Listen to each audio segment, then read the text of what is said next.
Boa noite, pessoal.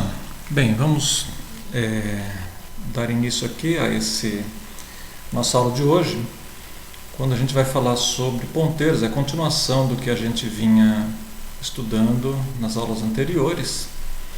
E para a gente iniciar, a gente começa com esse exercício aqui.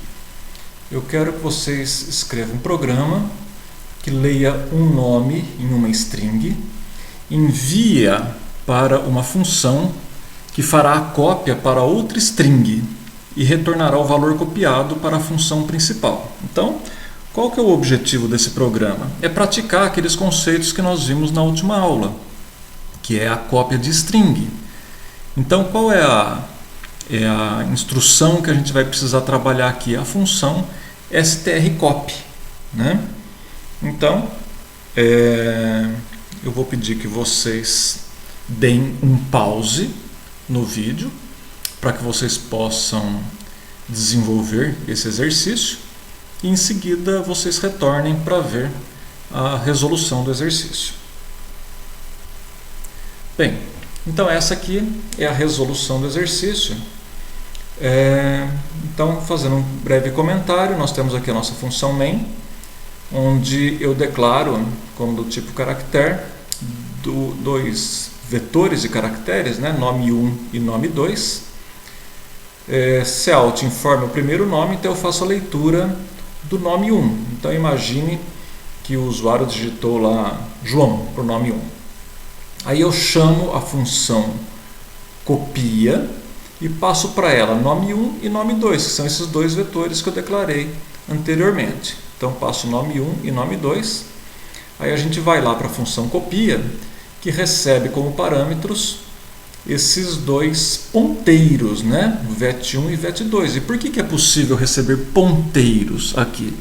Porque, se vocês se lembrarem, nós comentamos na nossa última aula que toda vez que eu passo um vetor como parâmetro, então nome 1 é um vetor, nome 2 é um outro vetor de caracteres, né? Então, sempre que eu passo um vetor como parâmetro, eu posso receber um ponteiro, né? Porque um vetor sempre é um ponteiro, né?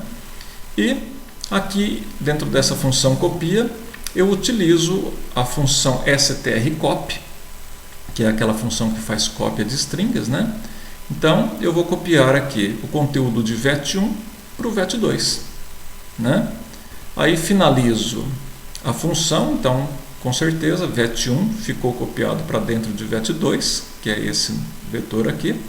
Aí quando eu retorno aqui para a função principal, eu dou um cout em nome 2. Então quem que é nome 2? Nome 2 é o que foi copiado ali, né? O vet1 foi copiado para o vet2. Então mostro aqui nome 2 e a função é finalizada. Temos agora um segundo exercício, onde eu quero que vocês escrevam um programa que leia dois nomes. Envie esses dois nomes para uma função que vai verificar e retornar uma informação dizendo qual é o nome de maior valor. Então, quando a gente trata de nome de maior valor, o que a gente quer verificar? Vocês se lembram? Na nossa última aula a gente tratou daquela função strcomp, strcmp. Estão lembrados? A função strcomp, ela retorna três valores possíveis. Ela retorna 0 se as duas strings forem iguais. Ela retorna -1 se a primeira string for menor que a segunda string. Ou ela retorna +1 se a primeira string for maior do que a segunda string, né? Então, eu peço que vocês façam um pause aqui no vídeo para poder resolver o exercício.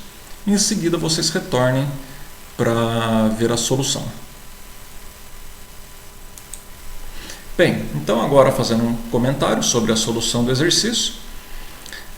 Iniciamos aqui na função main, onde eu declaro dois vetores de caracteres, nome 1 e nome 2. Eu peço para o usuário digitar o primeiro nome, então eu faço aqui a leitura de nome 1. Depois eu peço para o usuário digitar o segundo nome, então eu faço aqui a leitura de nome 2.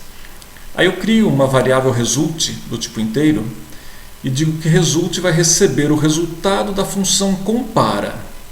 Então, nesse momento, eu chamo a função compara e passo para ela nome 1 e nome 2, que acabaram de ser lidos aqui pelo usuário. Então a gente sai daqui e vai lá para a função compara, que é uma função do tipo inteiro, né? Ela vai retornar um valor inteiro, que é o 0, menos 1 ou 1. Né?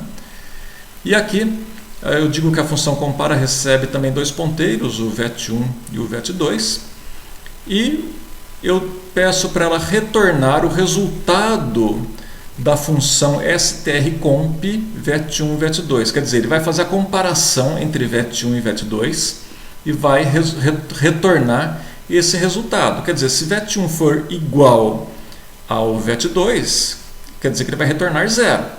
Né? Se o vet1 for maior que o vet2, então ele vai retornar o resultado positivo, mais 1.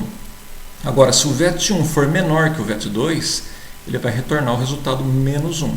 Tá? Então a gente retorna aqui, finaliza a função, e aí eu venho para cá, para a minha função main, e eu comparo esse result que retornou lá da função compara. Aí eu pergunto, se result for maior que 0, então eu mostro lá que o nome 1 é maior que o nome 2. Caso contrário, se o result for menor que 0, então eu digo que nome 1 é menor que nome 2. Agora, se result não for maior que 0 nem menor que 0, ele só pode ser igual a 0. Então, nesse caso, eu digo que os nomes são iguais. E fim do programa. Bom, agora, relembrando também, isso aqui é um outro conceito que nós também vimos na nossa última aula, quando eu falei para vocês que todas as strings finalizam com o /0. Vocês estão lembrados? Então, por exemplo, se eu declaro lá uma palavra, né, um vetor chamado palavra, inicializo ele com o conteúdo hello, então, sempre que eu faço essa inicialização, automaticamente o caractere nulo, que é o /0, é acrescentado implicitamente lá no final da minha string. Tá? Então, nesse caso, palavra ele vai ser criado com 6 elementos, sendo que o elemento na posição 0 é o H, o elemento na posição 1 é o E, o elemento na posição 2 é o L, na posição 3 é outro L, na posição 4 é o O, e o elemento na posição 5 é o /0. Tá? Então, se eu quiser subscrever, é a mesma coisa. Né? Se eu falar lá palavra, cout, palavra na posição 0, ele vai mostrar o H. Se eu falar cout, palavra na posição 2, ele vai mostrar esse L que está aqui. Tudo bem? Bom, e quando a gente trata de entrada de dados, né, quer dizer, a gente vai solicitar que o usuário faça uma digitação através do teclado, né? Então, se eu declaro lá palavra com 20 caracteres, né, do tipo caractere, e eu faço leia a palavra, então, se o usuário digitar lá qualquer informação, ela vai ser armazenada aqui nesse vetor palavra. Né? Entretanto, a instrução CIN, ela finaliza a cadeia no primeiro caractere com espaço em branco. Quer dizer, imagina que eu queira digitar um nome aqui. Então eu vou digitar lá João da Silva. O que vai acontecer? O C++ ele vai pegar o João, mas no primeiro espaço que ele encontrar, ele vai finalizar a cadeia de caracteres. Então, eu não vou conseguir digitar João da Silva, quer dizer, eu não vou conseguir armazenar o João da Silva por causa do espaço em branco. Então, toda vez que eu quiser fazer uma leitura de nomes compostos, por exemplo, João da Silva, né? Sempre que tiver um espaço em branco no meio, então o CIN não é a instrução mais apropriada para a leitura dessa string de caracteres. Então, nesse caso, a instrução mais apropriada vai ser o gets. O gets é get string.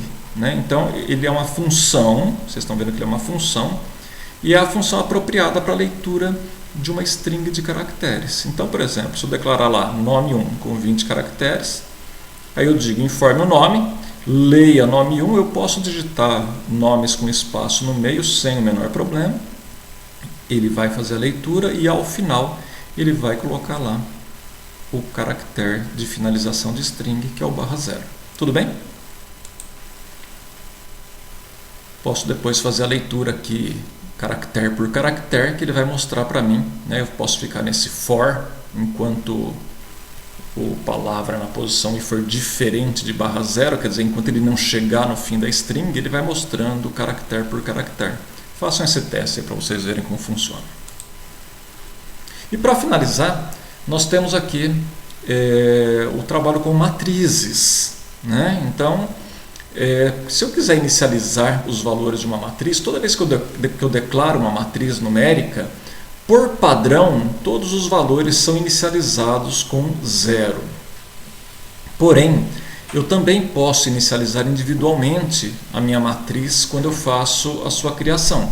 Então, se eu crio lá uma matriz, estou chamando aqui de matriz 1, de 2 linhas por 2 colunas, e já quero inicializar manualmente, então se eu falo lá que matriz de 2 linhas e 2 colunas recebe esses valores, 1, 2, 3 e 4, o que vai acontecer? A linha 0 vai ser composta por esses dois primeiros valores, 1 e 2. E a próxima linha, a linha 1, vai ser composta pelos valores 3 e 4, que é justamente o que está representado aqui. Tá? Da mesma forma, se eu declaro uma matriz 2, do mesmo tamanho, 2 linhas por 2 colunas, e na hora de inicializar eu faço isso, quer dizer, na primeira linha, né, porque esse primeiro elemento aqui representa a primeira linha, né, eu coloco apenas um valor, então esse valor vai ser inicializado na primeira posição, nesse caso aqui, ó, na linha 0, coluna 0. Como eu não coloquei nenhum valor para a coluna 1, então a coluna 1 vai ser inicializado por padrão pelo valor 0. Aí na linha 2 eu coloquei valores, então ele vai ser inicializado dessa forma. Tudo bem? Então, se eu fizer aqui cout, né, desses itens subscritos, né, matriz 2 na linha 0, coluna 1, então, linha 0, coluna 1, é esse elemento 0 aqui. Né? Se eu fizer um cout de matriz 2 na linha 1, coluna 0, linha 1, coluna 0, ele vai mostrar esse elemento 3 aqui. Muito bem, então era isso que eu gostaria de mostrar para vocês nessa aula e a gente finaliza